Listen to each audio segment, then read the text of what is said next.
Good day. May gusto lang akong i-share sa'yo. Ito kasi yung palaging naririnig, palagi ko napapakinggan every time na may meeting kami. Actually ngayon, kakatapos na ng meeting namin with the team. Alam nyo, kaya pala tayo nasa sitwasyon ng buhay natin ngayon kasi yun yung binabato natin sa mundo. Yung mga choices of words na binabanggit natin sa mundo, yun din yung binabalik sa atin. Bakit madaming mahirap? Siguro yung palagi nilang sinasabi, palaging mahirap. Ang hirap naman nito. Bakit may maganda ang buhay? Kasi puro positiveness yung sinasabi nila.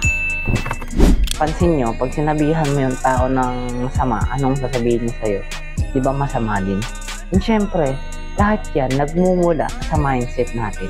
Kung ano yung madalas mong iniisip, yun din yung madalas na nangyayari.